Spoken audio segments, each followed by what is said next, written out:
मध्य प्रदेश सरकार ने मदरसों में हिंदू बच्चों की उपस्थिति पर जारी किया सख्त आदेश। मदरसों में गैर मुस्लिम बच्चे पाए गए तो आर्थिक सहायता रोकी जाएगी और मान्यता रद्द की जाएगी।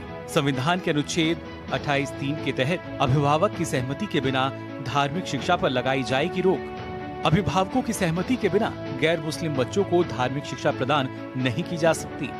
स्कूल शिक्षा विभाग के अधिकारियों को सभी मदरसों में निरीक्षण का निर्देश। जांच से खुलासा, मदरसे कागजों में चल रहे हैं और हजारों की संख्या में मदरसों में हिंदू बच्चे पढ़ रहे हैं। मध्य प्रदेश में 1755 पंजीकृत मदरसों में 9417 हिंदू बच्चे पढ़ रहे हैं। 100 बच्चे वाले मदरसे को सरकार से 50,000 रूपए से 60,000 रूपए का अनुदान मिलता है। हाल ही में सरकार की तरफ से श्योपुर में 56 मदरसों की मान्यता रद्द करने की कार्रवाई की गई। मध्य प्रदेश के स्कूल शिक्षा मंत्री राव उदय प्रताप सिंह ने मदरसों में हिंदू बच्चों के दाखिले पर कहा कि जबरन कोई धर्म किसी दूसरे धर्म की तालीम नहीं दे सकता है। उन्होंने कहा कि फरवरी महीने से शिकायतें आ रही थी कि मदरसों में हिंदू बच्चे पढ़ रहे हैं। शिकायतों की जांच से पता चला कि मदरसे कागजों में चल रहे हैं और हजारों की संख्या में मदरसों में हिंदू बच्चे पढ़ रहे हैं। स्कूल शिक्षा विभाग ने संविधान के अनुच्छेद 28(3) का उपयोग करते हुए आदेश जारी किया है। इन चीज़ों को हमारे पास शिकायतें आ रही थी कि मदरसों में हिंदू बच्चे पढ़ रहे हैं या ऐसे मदरसे जो मौके पर हैं ही नहीं हैं, कागजों में चल रहे हैं, अनुदान ले रहे हैं। तो पहले जांच कराई, 56 मदरसों को हमने बंद करने का काम किया। हमारे संविधान में भी व्यवस्था है कि धारा 28(3) का हवाला देते हुए हमारे विभाग ने स्पष्ट निर्देश हमने दिए हैं कि आप मदरसों में जाकर किसी भी बच्चे को, चाहे हिंदू हो या मुसलमान हो, आप दबाव बनाकर बगैर उसकी इच्छा के, बगैर पालकों की सहमति के या जब तक उनका मन ना हो किसी अन्य धर्म की शिक्षा नहीं दे सकते। स्कूल शिक्षा मंत्री के इस बयान के बाद विपक्षी कांग्रेस ने सरकार के इस फैसले पर सवाल उठाने शुरू कर दिए हैं, जिस पर पलटवार सत्ता पक्ष ने भी किया है। ये आदेश बड़ा घुमा फिरा के दिया है। मुझे तो ऐसा लगता है कि मदरसे के बहाने प्रदेश की नाकामी जो सरकार की है उसको छुपाना है और कुछ नहीं।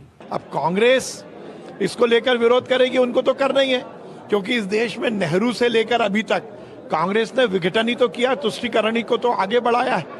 तुष्टीकरण की राजनीति का ही तो परिणाम है कि राहुल गांधी संसद में हिंदुओं को हिंसक कहते हैं। मदरसे मध्य प्रदेश शिक्षा मंडल के आधार पर नहीं चल रहे, सीबीएसई के आधार पर मदरसे नहीं चल रहे। और मदरसे एक जब तालिबानी या एक धर्म विषय की शिक्षा देते हैं तो उनको अनुदान क्यों दिया जाना चाहिए? वो सरकारी जगह पर उनकी इमारतें, बिल्डिंग क्यों बनना चाहिए? मध्य प्रदेश में मदरसे को लेकर जारी सियासत के बीच राष्ट्रीय बाल अधिकार संरक्षण आयोग के पिछले दिनों आंकड़े में चौंकाने वाले खुलासे हुए हैं। इन आंकड़ों में दावा किया गया है कि मध्य प्रदेश में 1755 पंजीकृत मदरसों में 9417 हिंदू बच्चे पढ़ रहे हैं। राष्ट्रीय बाल आयोग का कहना है कि यदि राज्य सरकार को लगता है तो बाल आयोग उसको आंकड़े भी उपलब्ध करवा देगा। अनरजिस्टर्ड मदरसा, अनमैप्ड मदरसा, उनका सर्वे होना चाहिए, मैपिंग होना चाहिए। मध्य प्रदेश सरकार का जो स्कूल शिक्षा विभाग है वो इस दिशा में एकदम अकर्मण्य बना हुआ है। लेकिन जब तक आप मदरसों की मैपिंग नहीं करेंगे, आप बच्चों को मेनस्ट्रीम नहीं कर सकते। उत्तर प्रदेश ने की, महाराष्ट्र ने की, असम ने की, तो मुझे लगता है कि आने वाले समय में मध्य प्रदेश में भी जैसे प्रक्रिया शुरू होगी, ऐसी कई और चौंकाने वाली चीजें सामने आएंगी। राज्य सरकार ने राज्य के सभी मदरसों में पढ़ रहे गैर मुस्लिम बच्चों का सर्वे का निर्णय भी लिया है।